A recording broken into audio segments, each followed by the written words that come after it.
Good evening, everybody. Thanks for joining us. We're still waiting for some stragglers to join the feed here. But yeah, nice to see a lot of our friends and familiar faces from all over joining us again tonight. Get rolling in just a second.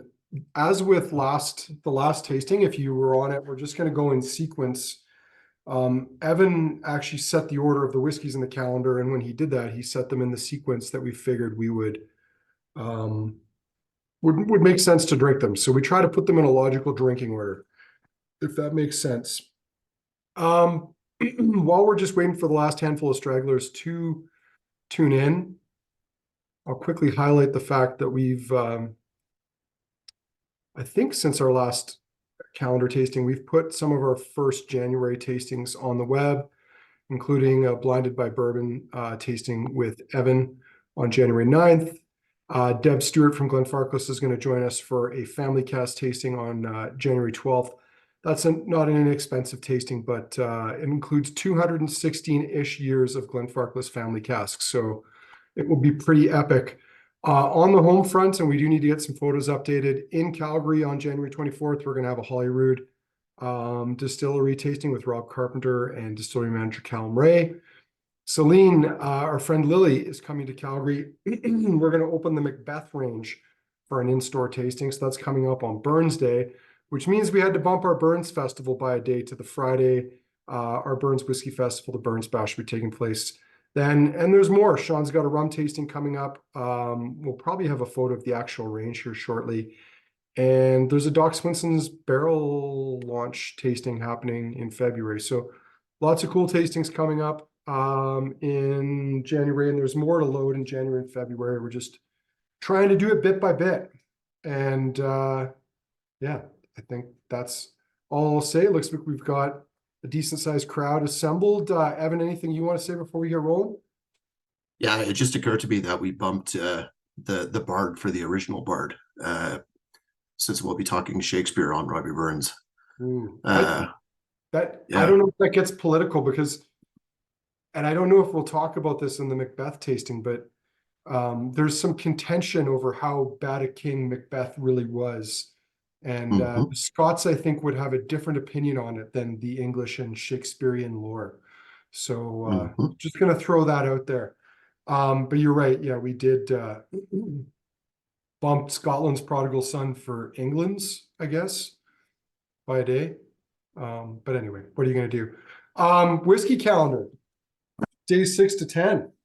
I should crack a Mhm. window here and see what we've got. Now, I'm sure most of you know, and hopefully you've been able to take a look at Evan's posts. He does put a lot of time and effort into them. The calendar is actually a surprise for me because even though I know what we put in it, I actually didn't pay too close of attention to where they went. But this is a great starting dram for tonight. We're starting off with the Compass Box Orchard House. Um, we've been kind of blown away with this whiskey just for the Yeah. level of quality, the price point, and this was Compass Box sort of taking their game to the next level, where they're not just acquiring whiskey for the purpose of creating blends that's already matured, but like essentially putting their own spirit that they've sourced from different distilleries into their own casks. And why I think this is kind of game changing for them is that they can control the whiskey's development from birth and tailor it to be the way they want it to be. And I mean, this is Mhm. not an old whiskey oven, but they nailed it. Yeah, I remember tasting this for the first time after we got it in, and being blown away to it, to the point where I think my first comment, pardon me, to Andrew was, "We really need to get this in the whiskey calendar." Um, and it looked like they were going to be doing minis at one point, but that never really came to the fruition, or at least we weren't able to obtain them. So since we were more in control of our own destiny, this is something that was brought up by myself and by Andrew, that we would love to have this in the calendar itself. So now we finally get to do it. I'm sure a lot of you have already tasted this somewhere along the way, since we've definitely been preaching the good word about it since it's been released. But for those of you where it's maybe a brand new dram, I'm really excited to see what y'all think. Well, and the name gives you a good sense of what they're looking for. Orchard Mhm. House. They want something that's soft, fruity, floral, and this is just those creamy, floral, soft, fruity tones are just leaping out of the glass. Yeah, it really reminds me of Inchmirren stylistically, where you get just this, or even Mackmore, where you just get this big fruit salad of notes on the nose in a really good manner. All really clean, like not a whole ton of sherry or French oak or anything else. It seems to be very sort of like ex-bourbon driven, although I believe they do use some French oak and sherry in this. Yeah, Yeah, but not a ton. It's not the majority. yeah, a bit of revatted Oloroso sherry seasoned butts, Hmm. but it is predominantly bourbon, a little bit of French oak. And you know what's funny is I'd forgotten what was in this, but I mean, you have a Yeah. sense of these things.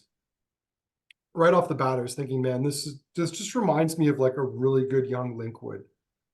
Hmm. And it's like 40%-ish Linkwood. Um, Yeah. And it's then such a Clynelish, of course, because fun, you can't yeah. have a compass box without Clynelish. Oh, you got to class things up. It never hurts to class things up by adding just a little bit of Clynelish to it. Hmm. You know, Evan, as much as we think this is now like a well-known whiskey, a well-known quantity, Hmm. I would expect there's still like a fair number of even seasoned whiskey drinkers out there for whom this is not something that they'll have had that many opportunities to try. Like they might have seen it on the shelf. I think that they've got pretty good distribution on it, but you know, single malt drinkers sometimes don't stray into the blended malt Hmm. category. And I mean, I'm probably guilty of this as anyone. Like this is probably a little below what I would consider my price point for when I'm looking for whiskeys that I assume I'm going to be interested in. And when I was somebody just says, thinking the same thing, where it almost falls below the radar price point wise for a lot of people, because you're talking about right now it's $74 uh, on our shelves. Um, it gets LTO'd every now and then, a limited time offer where we drop the price to a sale price because of that as well. So there are times when you can get this at sort of 65, $70 as well. But it deserves attention. Like it's such a great release, and to join the core of what Compass Box does. I think it shows in a very different manner than the rest of their whiskeys as well. mhm. The Kleinlish really makes its presence felt on the palate, adding in that nice waxy touch. Um, you know, it's interesting to note that it's also 20% Ben Rinnes. Hmm. And we've talked about this, and I know I did a tasting recently. I'm trying to remember who with, where we sort of, I think it might have even been Angus, where or we were talking about something, and we sort of shared our mutual suspicion of Ben Rinnes. I don't remember where that exactly was, but um, the Ben Rinnes works in this nicely. That faint hint of Kalila, that little bit of peat, it's almost imperceptible. Yeah, But yeah, this is Linkwood and Kleinlish really driven. yeah, And if anything, that Ben yeah. Rinnes maybe a bit of body.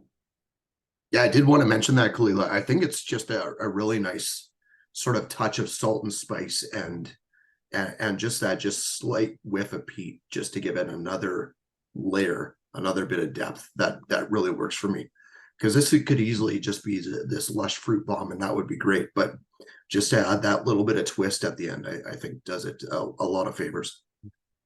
Um, Clinton Renaud is saying the palate punch is way above the price point, very complex. Jesse's saying, I've never seen this one before, live in BC, but at that price point, it offers a very good bang for buck, 100%. Aaron Hmm. Ames saying, this Compass box is delicious, high quality. I'm so impressed. Luckily, I bought all the Compass boxes on your last sale. And Sasha, my second time trying it. Yeah, common vi, lovely dustiness, yellow plums, floral, like you say. You know, there is an element of complexity to it, but I don't think that's what this whiskey is about. This whiskey is just, Yeah, they wanted something that was tailor made to a specific flavor profile and style, and they absolutely nailed it. yeah, So kudos to our friends at Compass Box on that. yeah. And so along with that, yeah, you can rarely go wrong by purchasing anything Compass Box to Mhm. start with. But this is also, I think, the first addition to the main lineup, um, or one of the first additions for the main lineup that's credited to somebody that's not John Glazer. as the main blender, and that's this one was put together by James Saxon, who's done some other really good blends from them. He did, I think he definitely did No Name Number 3, which was my favorite of that lineup. And But the he's done a Compass few box, special releases. and our 30th anniversary Compass box. That was a James Yeah, Saxon print too. So yeah, yeah, as much as John is the driving force behind Compass box and the head blender, the reality is like his job and his responsibility now kind of goes beyond that and scope. And he's got both James, but also Jill Boyd, who her job, it's an interesting one at Compass Box. She's based in Scotland, and her responsibility is actually to try to maintain consistency from batch to batch. But also, if they do a bespoke blend, when that blend gets to bottling, they'll have had their lab recipe that they worked with in their lab samples. It's her job to kind of make sure that the bottled product is what they wanted it to be in terms of profile and taste. So, man, you think you have about to the be creation. crazy precise. Yeah. Well, you think about the creation side of things being, you know, interesting or hard. Imagine being the person in charge of consistency. Like that's a whole other level of looking for minutia and details. So No yeah, they've kidding. got a talented team. We love working with them. We're huge fans of Compass Box. Kind of like Aaron, people have discovered them, so we don't have them to ourselves the way that we might have, say, 10 years ago. But that's great. I'm happy for them. They're a great firm. They're really interesting. And there's plans to do something really big and crazy at Compass Box that I'm excited about. And it's not really officially been announced, so I won't say anything, even though I don't think it's under embargo, but kind of going in the line of what they've done here with Orchard House and taking everything in hand and creating something great from the start and with patience and time. So door 7, should we see what's Yeah. there? As I said, I don't know. I'm gonna find it. There we go. See, it's behind door number 7. Behind door number 7, we've got some Aussie whiskey. The Dumagen whiskey Starward 2017. This is a ratafia cask finished whiskey bottled at 47.0%. And the first time, I think this is the first time we've had an Aussie single malt in the calendar. Yeah, I believe so, because I mean, there's definitely been Aussie single malt that has hit Canada. This might be the first Starward release that I've ever tasted, though, or Starward whiskey, pardon me. This was a bit of a curveball for me in the lineup too. I hadn't tasted it before. When I put the lineup together, I only tasted it for the first time when I did the tasting notes and everything that I posted on the blog. But if there's something that's not in the right place in this lineup for days 6 to 10, this might be it. So you'll have to tell me what you guys think. Incidentally, Evan, do you know, did we show the photo for Orchard House? I can put it Oh, up. no, you know what? I don't think we did. So we should do that, and then we'll do the same for the Starward. So there's Orchard House, pretty bottle. The label and the artwork and the liquid match quite nicely, but I'll pull up the Starward here too and share my screen. So Dumagen is a company that we do a fair bit of work with. It's owned by our friend Gilles Dumagen, who I believe is 4th or 5th generation in the champagne industry in France. But in addition to being a champagne maker, he also produces a style of fortified wine unique to the Champagne region called ratafia. And he's even got a DOC, I think, not too long ago. But one of the things he started doing about 4 years ago was buying casks of whiskey from predominantly Scotland, but also Ireland, Canada, Australia, the United States, US. Yep. Having them shipped to his winery in France, just outside of Reims, and then finishing whiskeys in his own ratafia casks. And some of the ratafias he makes are matured up to 16 years in wood. So he's got something interesting going here. And yeah, this is interesting because it's the first Dumagen, the first Starward. And as far as I know, the first ratafia cask whiskey we've ever put into one of our calendars. Yeah. So to add to that, it's cool that was finished in a wine cask. This also was matured in a wine cask too. Starwood tends to mature all their whiskey in mostly red wine or Aussie red wine casks. This was from an Barossa Shiraz cask, if I remember correctly. And that's not a finish, that's full maturation.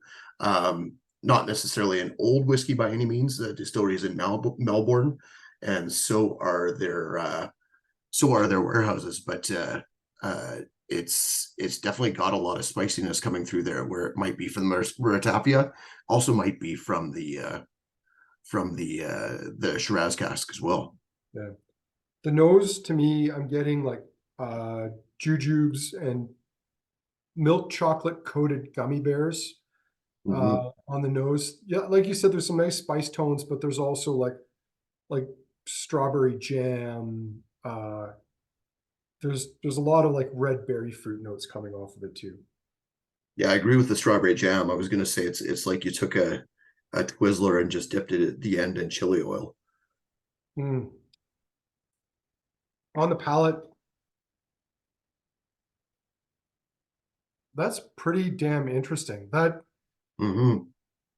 I almost didn't know what to make of this. Like, and I know we've got a whole recent arrival of Dumézin stuff that hasn't really been given the attention it likely deserved just because of timing and circumstance. But I'm kind of blown away by the palate on that. Yeah, yeah, it's a pretty big palette, and it goes in quite a few directions, but it still has that big spice note again for me without being over the top. Still reminds me of chili oil, but it's got that jamminess that comes in with it. Great red fruit notes. I get the strawberry jam, as you mentioned, again on that as well. Cherry cola. I mean, Yeah. the palate on that is surprisingly soft and approachable. I don't know what I mean, I really had no idea what to expect. I didn't know if I was to expect Same. something raw and aggressive, but like, my God, that is, I mean, I had no doubt it would be good. I didn't think it was going to be this good. Mm-hmm. Yeah, it's a fun little dram. It makes me want to try a few more things from Starwood.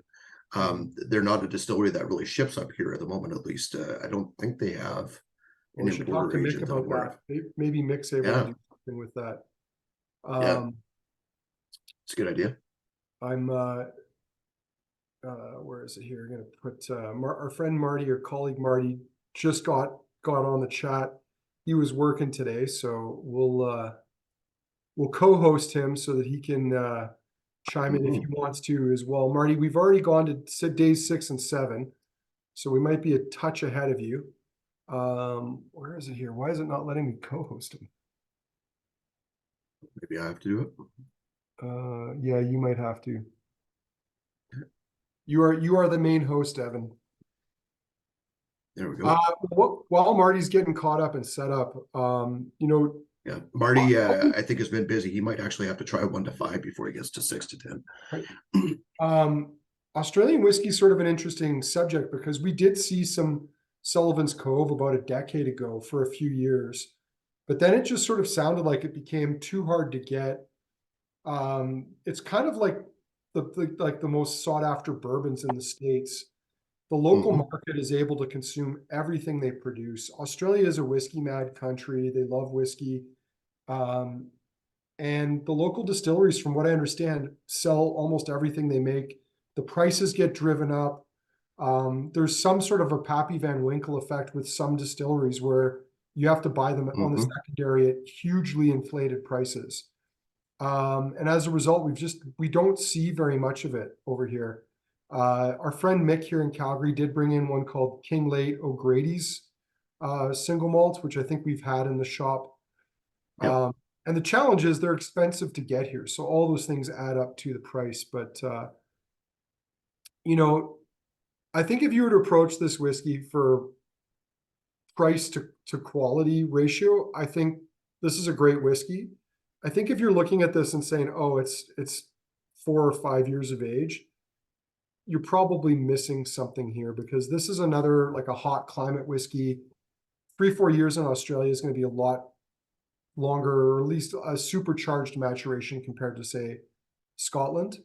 And Yeah, you're looking at something that's akin to like Kavalan or Amber in a lot of cases where they're losing a lot more to the Angel share evaporation wise year over year. yeah, Um, Everything that I've read about them says that they're like their warehouses, although they're a little bit temperature controlled, Melbourne itself tends to have crazy fluctuations weather-wise.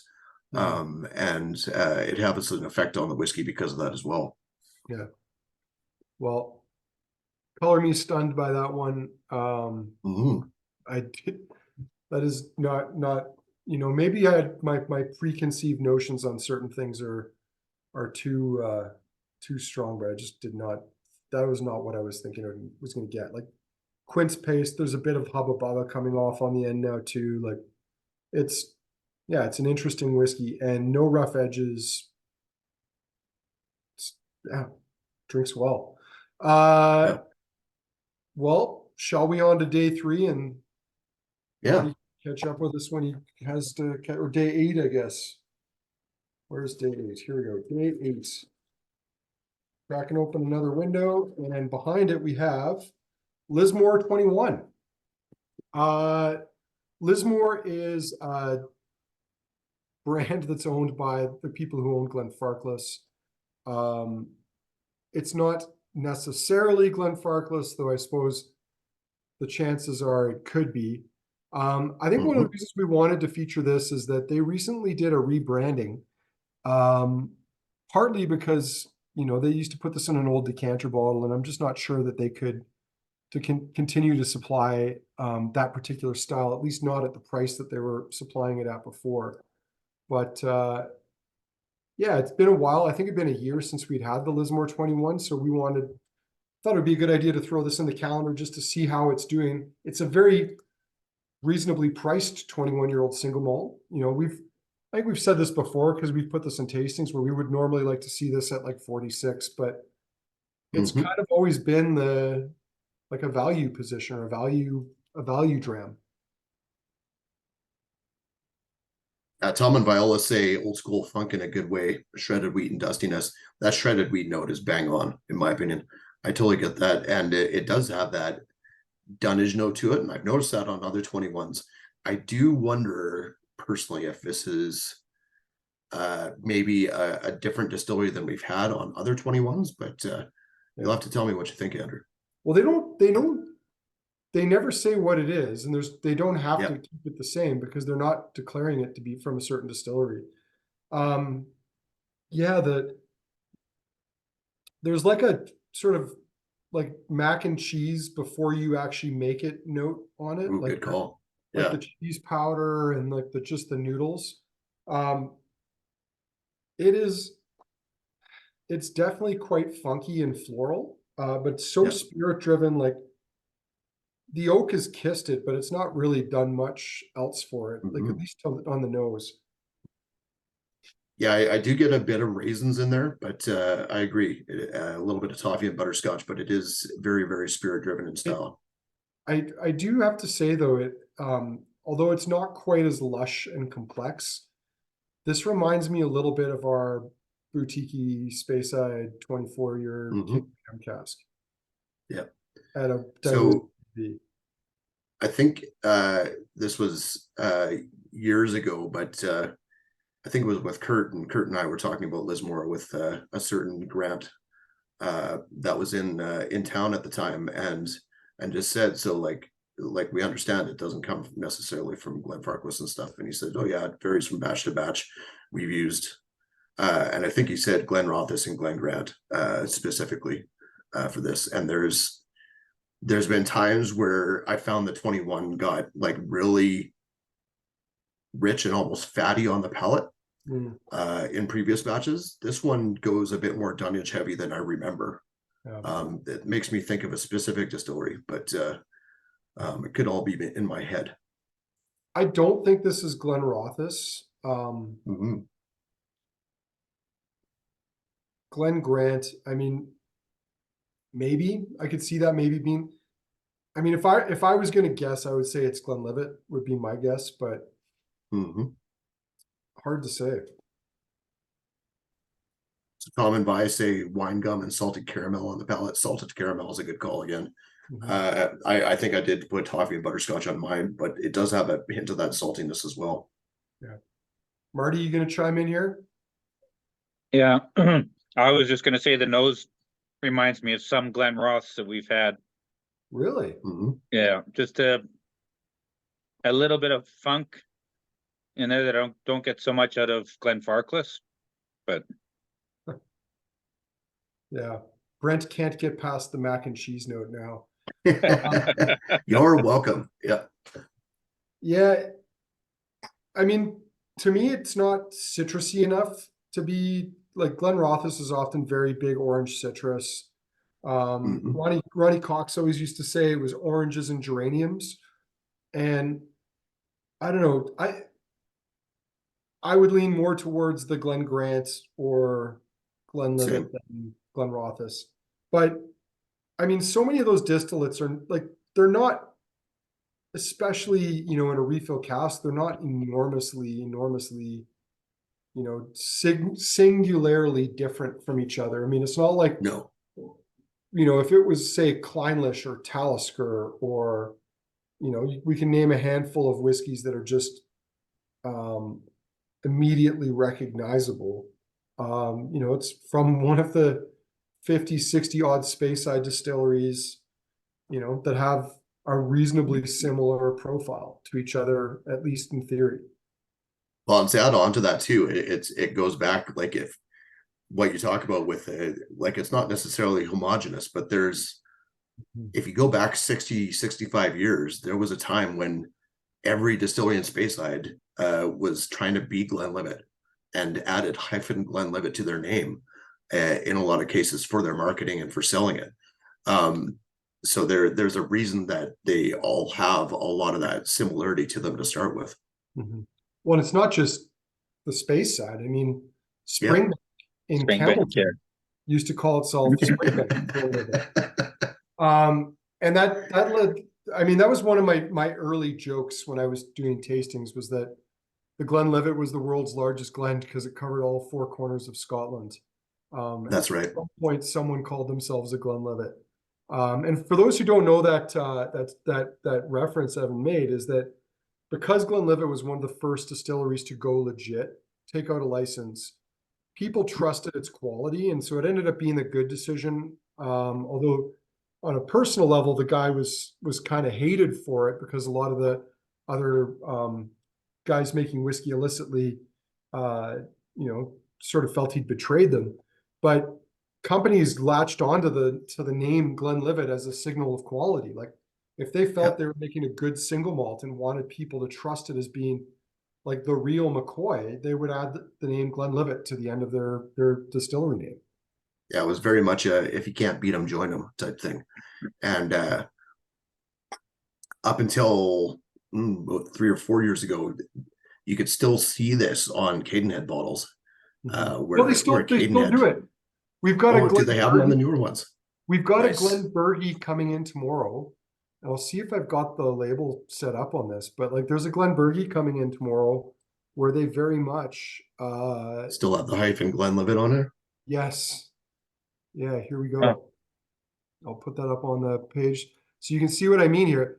And you know, I remember when I first noticed this, because it was only from independent bottlers, and I think at the time the only independent bottlers we were getting that would do this was Murray McDavid.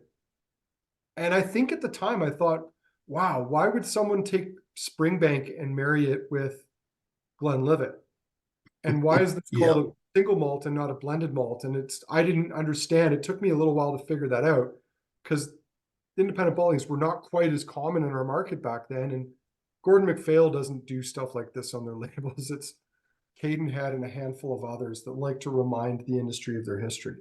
So, yeah, but it's still going strong. Yeah.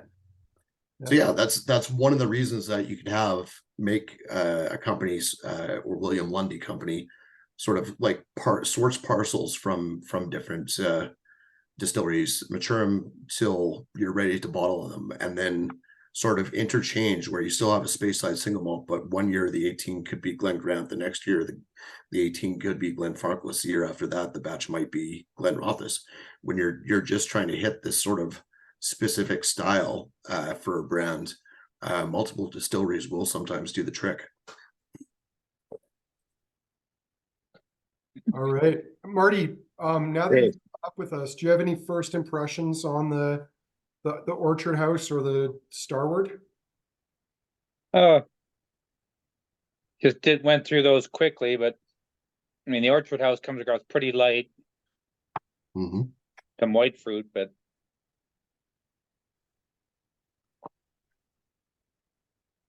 no, it doesn't have to me, a finish that lingers terribly long. Yeah. It's nice, but doesn't stick around too long. Well, Marty, you like I have been doing this for quite some time. Yeah. I've been rather spoiled with older, mature, old school Yeah. whiskeys, the sorts of which mere mortals don't get Yeah.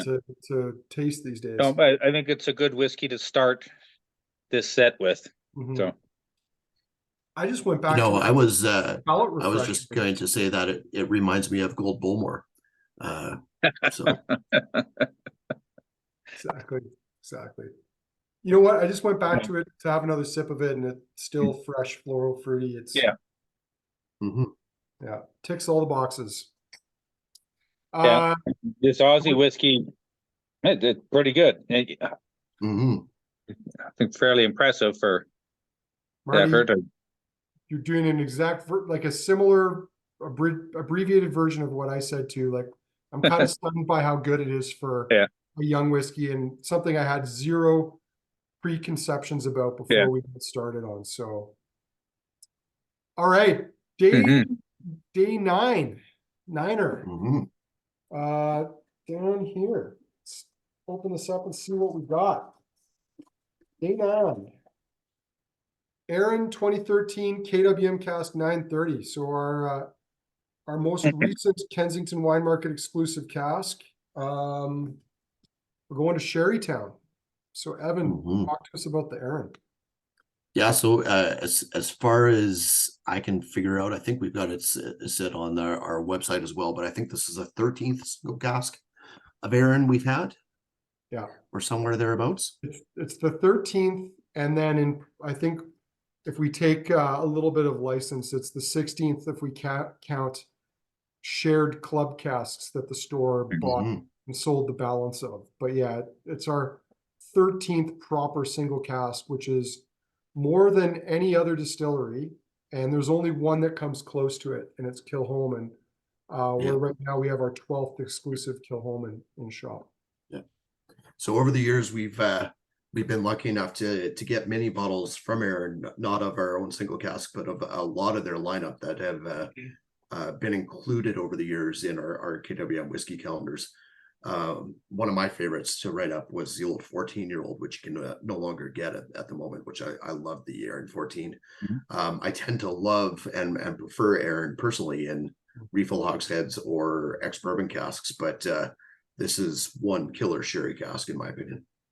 Yeah, and it's unusual because we've had a lot of sherry hogsheads of Aaron. In fact, with the exception of maybe 2 or 3 bourbon casks, and it might only be 2, every Aaron we've had prior was a sherry hoggy, and most of them first fill. But where it got a little weird is some of them were likely American oak sherry hogsheads, and others might have been European oak.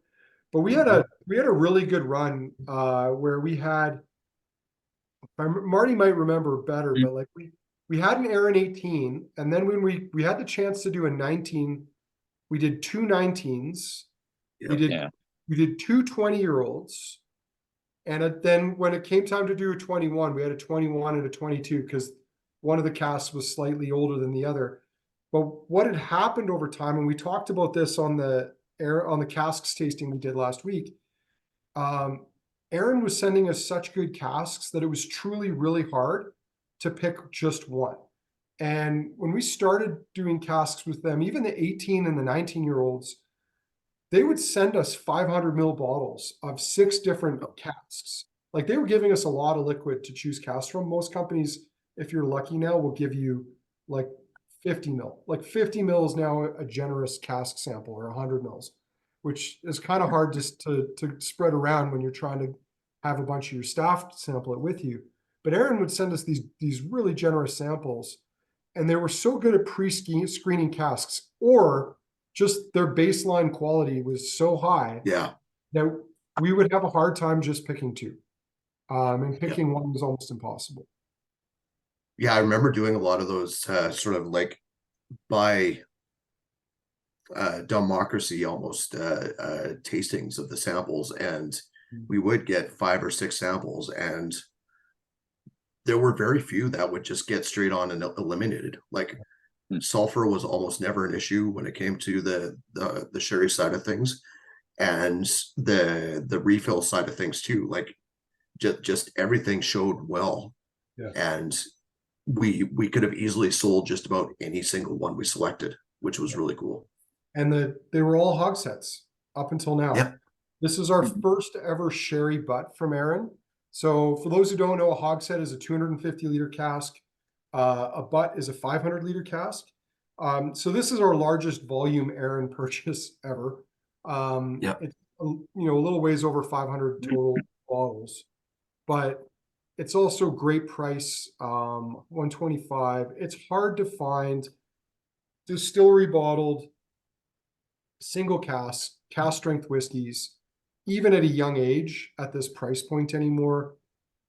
And I think that's been Aaron's recipe for success. Totally. Their prices have gone up over time, but they've gone up, I would say at reasonable rates, and they're still offering very good value. Even they're 18 and 21 now, like with higher prices.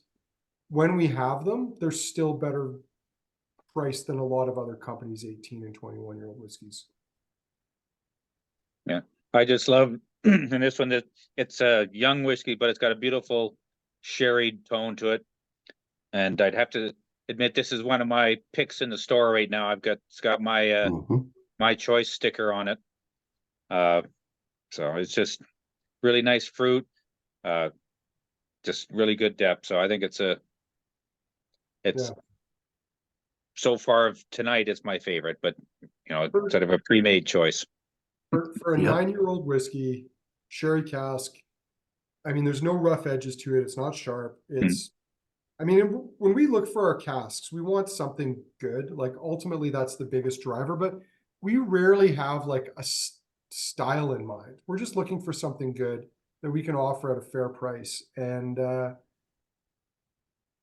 this is everything we were looking for. We wanted a young sherry Aaron. It's not a sherry bomb in the sense of like color, but it's very sherried and very balanced. And at 9 years, I think that's as much as you can expect from it. Yeah, I agree. Balance is the key on this one.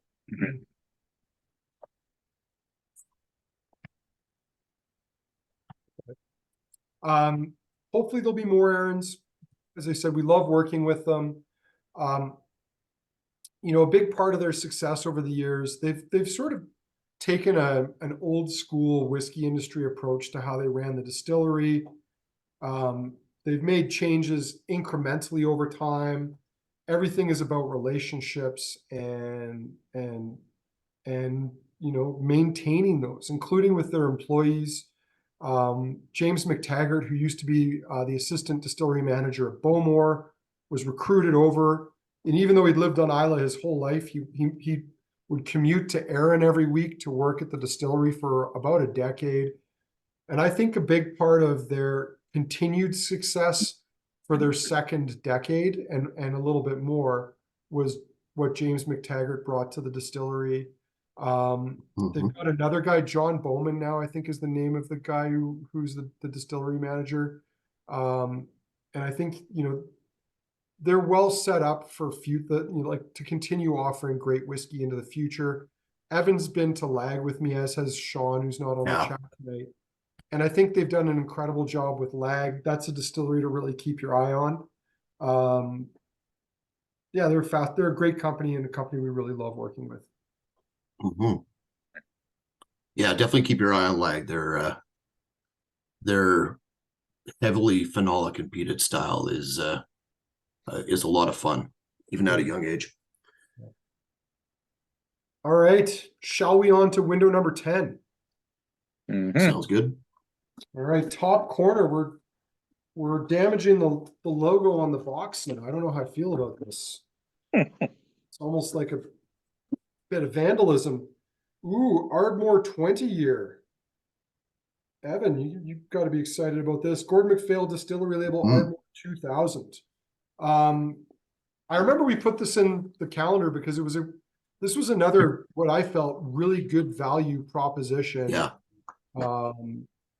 As far as price to quality of liquid goes.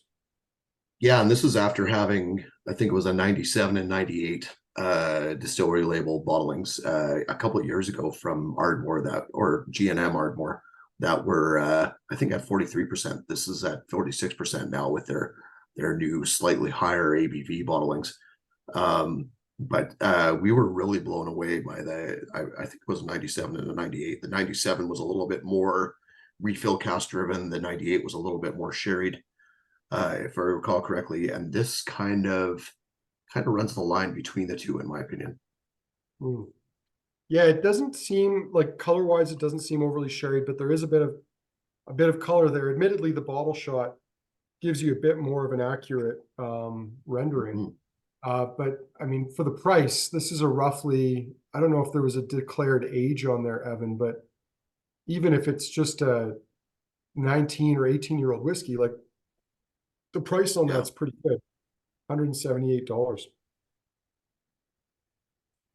Yeah, and it's crazy that they're doing 2000 and we tried the Glen Talkers, which was really good, the distillery label wise.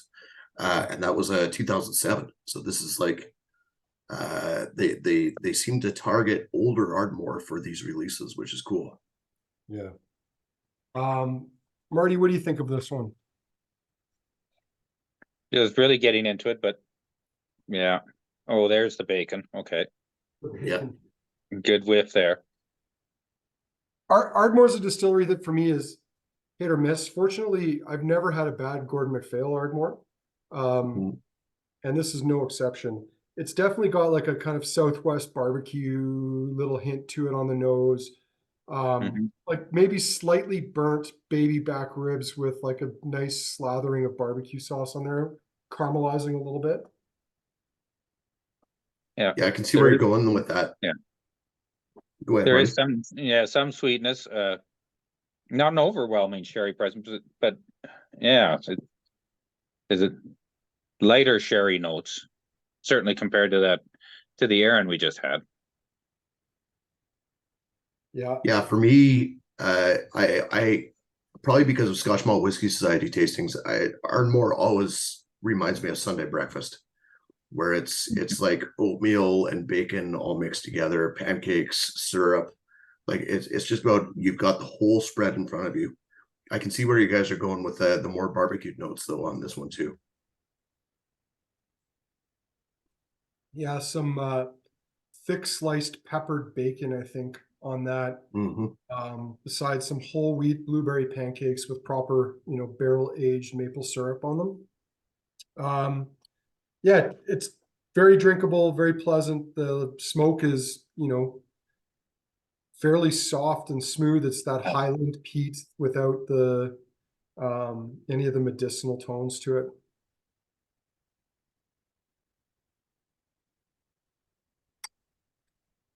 You even see a little bit of like cornbread and honey butter as well on there too. Or maybe I'm just dreaming. Yeah, it's very much a foodie dram, I think, when it comes down to it.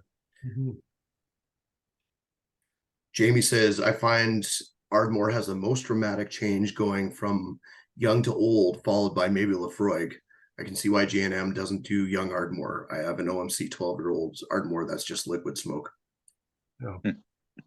Well, Ardmore for me is possibly next to Lechang and Ben Rennis are like my three most inconsistent distilleries. Like, I always have to approach them with like, it's going to be good or not. There's not going to be any Yeah. in between. I'm going to like it or I'm not going to like it.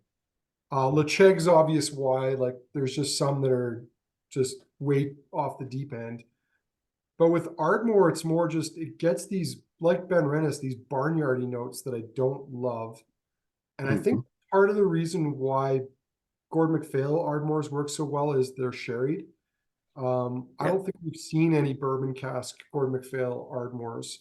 And spoiler, like we've actually got our own cask of Ardmore from Gordon MacPhail sherry cask coming, which, I mean, that's another one of those ones where I looked at the sample and I was like, there's no way we're going to bottle an Ardmore cask. And we tried a Gordon MacPhail Ardmore cask and it's like, I got to put my foot in my mouth once more, eat my words, because it's lovely. And I would say most of my favorite Ardmores have been, and the Society's had some good ones, but the Society's also had some of those ones that I stylistically really don't like. And I've never had an Ardmore that I didn't like from Gordon MacPhail. Yeah. Yeah. And to be fair, with getting an Ardmore single cask, we pretty much brought it in because we were relatively assured that one single Ardmore fan would buy up about half that parcel. So I don't even know if he's on this chat tonight. We should really get him to in a future one, but he's probably out fat tire biking somewhere right now. So I think so. Well, I think he might have already done that because I think I saw a photo of him cuddled up with his dog by the fire or something. So drinking Ardmore as he does. Absolutely. Great whiskey. I mean, we talked about this in the last session, and you know, there might be a little bit of a theme going here, but like we were really excited to be able to include Gordon MacPhail in the calendar this year because the last 2 years, it's become utterly apparent how ahead of the curve they are on everything in terms of the quality of their whiskeys. And at these age levels, their price points are still very reasonable, especially compared to what other independent bottlers are charging. And their quality is frankly second to no one. Like no one is putting out consistently as good bottlings as Gordon MacPhail, except for maybe their distillery Ben Romick. No, I totally agree, and it is really refreshing to be able to put some of their stuff in the calendar because it's been a while since we get anything mini wise from them. Yeah. Well, I doubt they're even doing that anymore, and or would. I love this is Springfield, not Shelbyville. That's a good note, good comment. Well, we're gonna go back through to our speed round as is tradition. And then we have a poll as well for after that? So people can start thinking about their first and their second favorites. But just before we go on to that, for those who've not heard me rant about how impressed I am personally, at least with Gordon MacPhail, you know, there's like a bit of twinge of disappointment earlier this year because they announced that they were going to stop filling casks. And quickly this turned into like BS headlines of Gordon MacPhail is ceasing independent bottlings, which is not what was happening. But they're not doing the most Gordon MacPhail thing that they used to always do, which was they would buy spirit from distilleries and put it in their own wood. They were going to stop doing that because of a number of factors, including distilleries and the companies that own them either no longer being willing to sell them spirit or wanting to charge too much for it. And the other issue they're having is that they want to continue putting whiskey into the same quality of oak casks that they've been doing for decades. And they've now got 2 distilleries to feed. And I think they looked at it and said, especially with the Cairn opening, we need to be putting the best casks forward for these distilleries, Ben Romick and the Cairn. And I've been so blown away with how good their quality is in recent years. And as much as for me, like seeing that seed change that, oh, they're not going to be doing this any longer, I will probably retire before they stop selling 20-year-old whiskey that they put into their own wood from other companies. So they've got 15 years of 15-year-old whiskeys to continue bottling. That's one way to put that into perspective. And Andrew, we could all be dead before they actually bottled their last 1949 Glenlivet or whatever. Well, first of all, it's a 1942, I believe. Pardon me. Pardon me. I believe it's 42. All right. Shall we go back to the Yeah. start? Go back and see how Orchard House is? Mhm. Oh man, this is not changed. It is so pillowy, liquidy with a dash of Kleinlich that Yeah. It's almost like there's a layer of whipped cream on top of everything as you're nosing it. maybe Kleinlich and Linkwood got in a pillow fight and are now having like whipped cream fight. They're like flinging whipped cream at each other.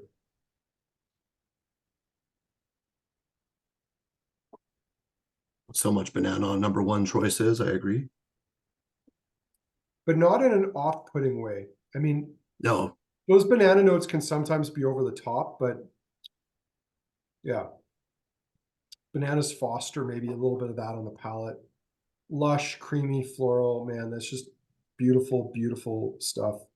And it's young and the ABV, like so much to love about that. Hmm.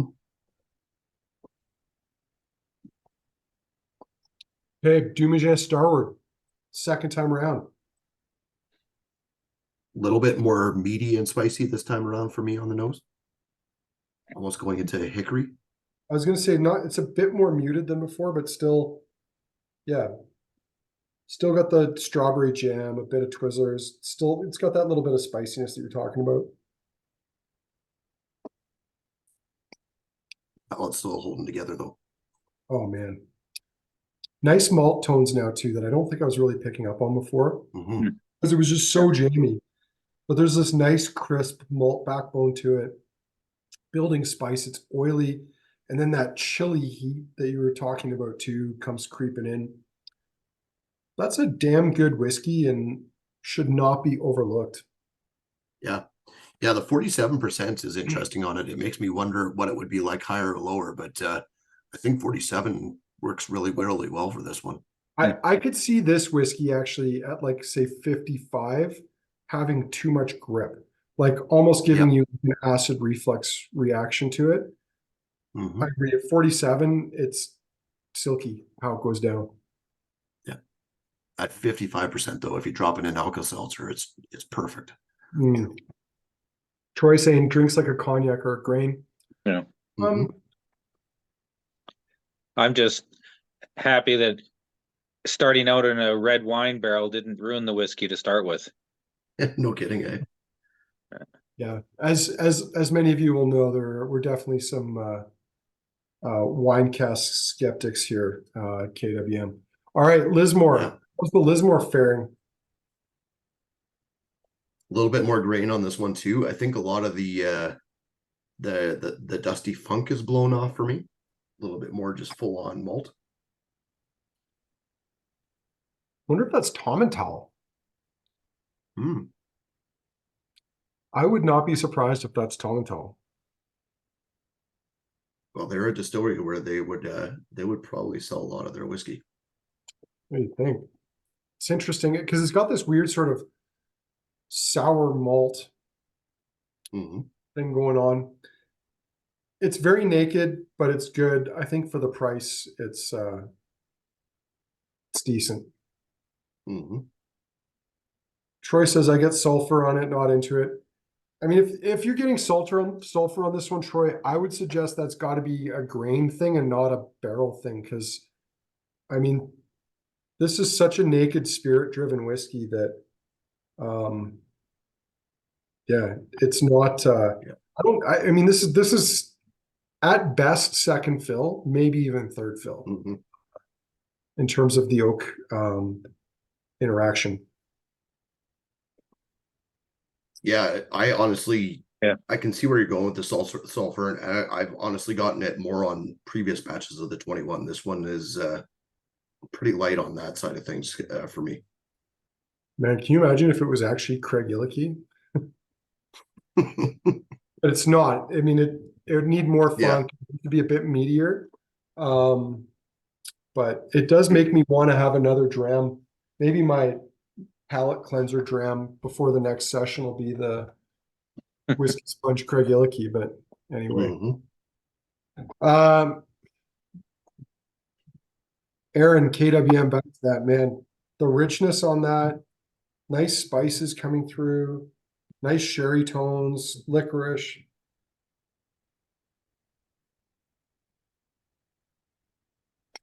That's a great nose.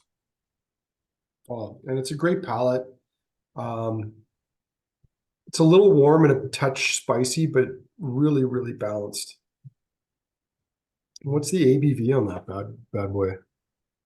If 58. our bottle is correct, it's 58.2. It doesn't show it. No, it really doesn't. Right Okay. now it's nosing like a blueberry tea, like with the amaretto and Grand Marnier for me. Okay. Oh man, It's I'm still on. drinking really nice. So It is. Mhm. I'm onto the Ardmore, and it's like going into like your grandfather's attic and rummaging through his dusty old books. Yeah, it's gotten more chocolatey for me as well as getting into that dusty note.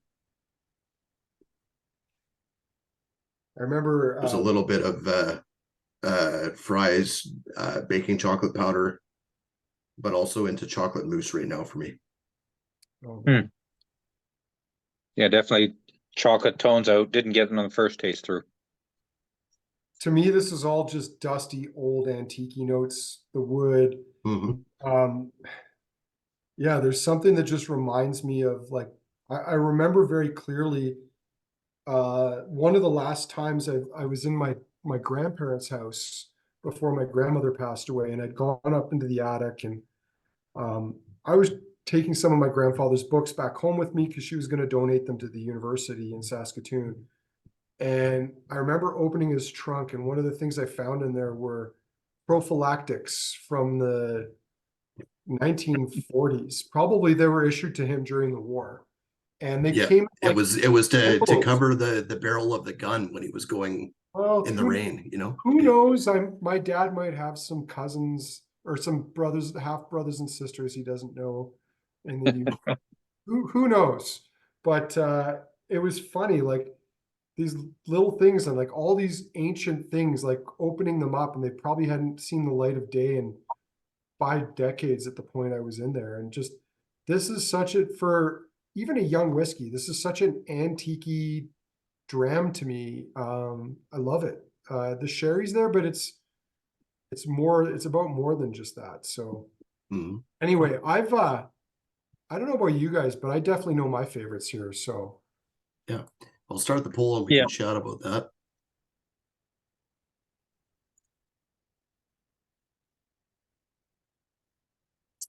Okay, poll started for those of you that would like to vote.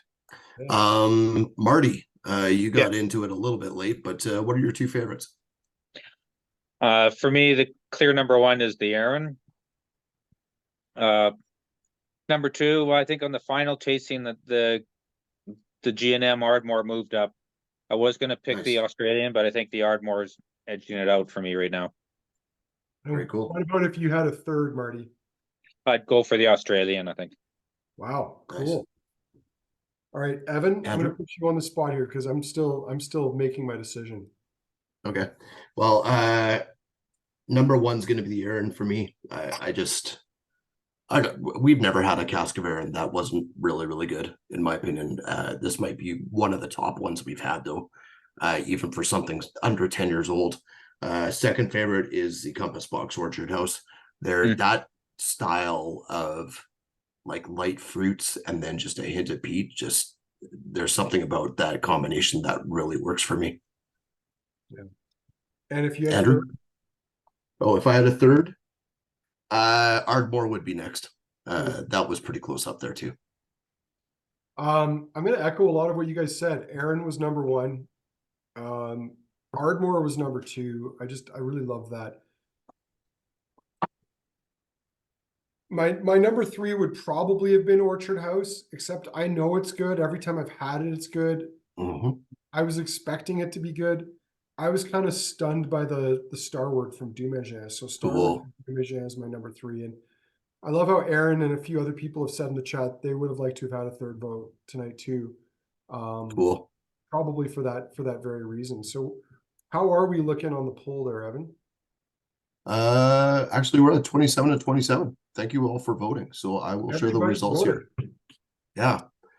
So for the first round, the Aaron took it. Yeah. Well, by a wide margin, more than half the votes, which is pretty cool. In a pretty tough lineup, in my opinion, too. For the second place, tie between the Compass Box Orchard House and the G&M Ardmore. Decent amount of votes for the Lismore 21 on second place as well, which is cool. Pretty good spread overall, though. Everybody got Good. everyone got a vote on both rounds. Absolutely. So, Chris saying third vote, it would have been the Compass Box. Mhm. Yeah.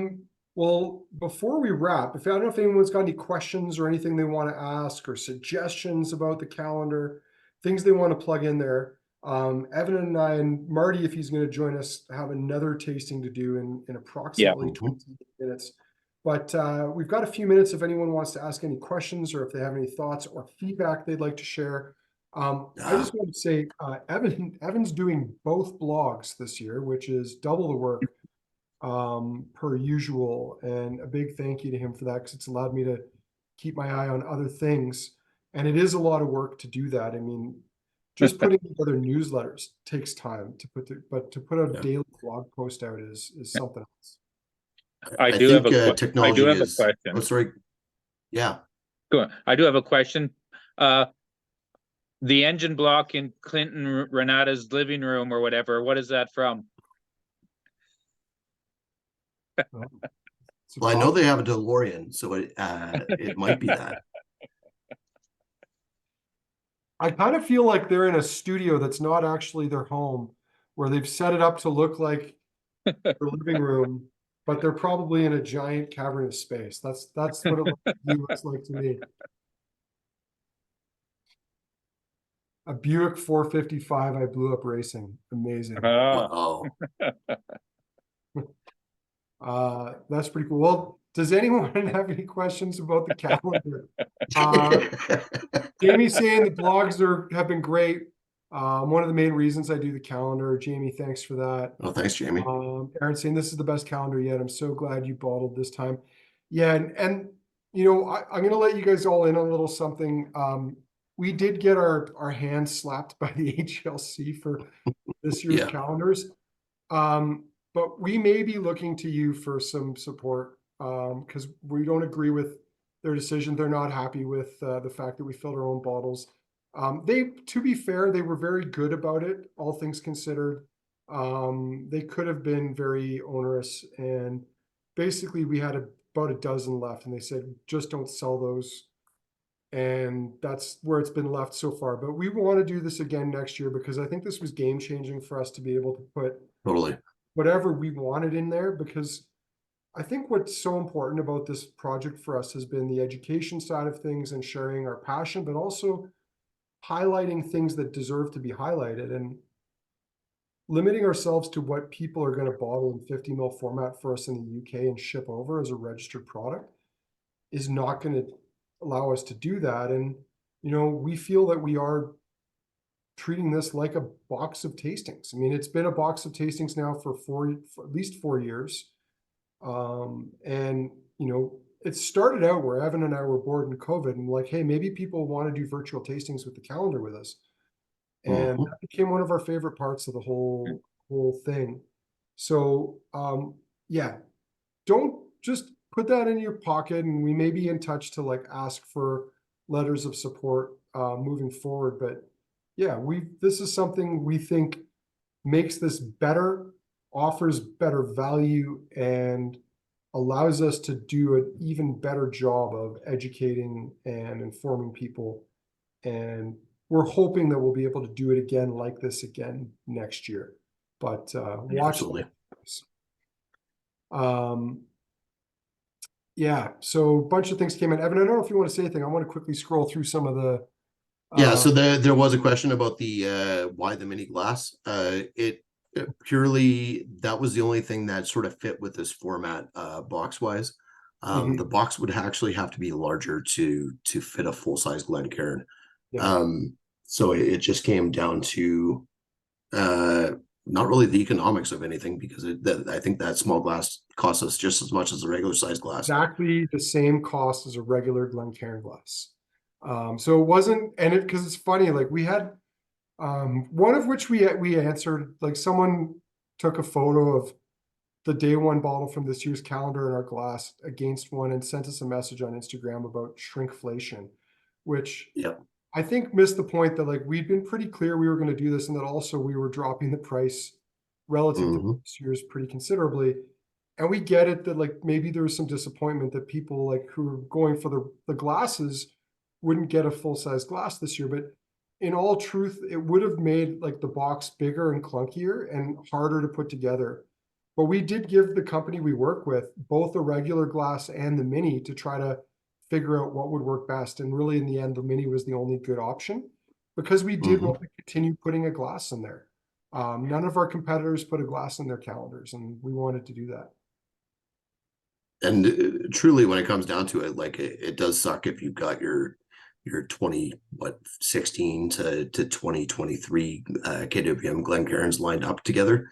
But most of us at this point probably have enough regular size Glencairns around the house. So this gives you something a little bit different. Yeah, exactly. Anyway, nice to see all the comments in there. And you know, this was a bit of a gamble from us because it took a bit of reinvestment to redesign the box. We had to order 15,000 bottles ahead of time, and then we had a designer who designed the box and the labels, but getting the labels printed turned out to be a much bigger chore than we thought it was going to be. But it was such a rewarding exercise this time because we knew that if push came to shove and one of the whiskeys we wanted to put in there wasn't going to be available to us in time, we could have just gone in any other direction we wanted and still had a good quality product. And last year, we almost didn't finish it. And we got the last product the day that we started handing them over to people. And it was really stressful. We didn't know if we were actually going to get it across the line. And this year that wasn't an issue. It was just a matter of getting the work done and waiting for the bloody labels to show up. We had the product, we just didn't have the labels. Yeah, this is thanks for all the thank yous on the blog posts and stuff like that. That my job's easy compared to the rest of the whiskey staff that actually put this together. Harmony and Sammy especially have like just got all these bottles poured in a stupid small amount of time.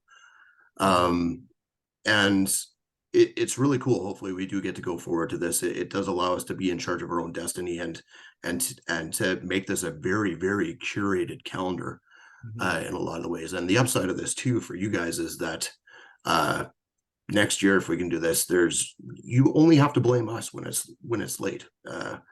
There's been so many opportunities to blame other people, and we've been able to throw other people under the bus over times, but it would truly be just our fault going forward if we can do this again. Exactly. Well, I think we better call this one a day because we got one in 20 minutes.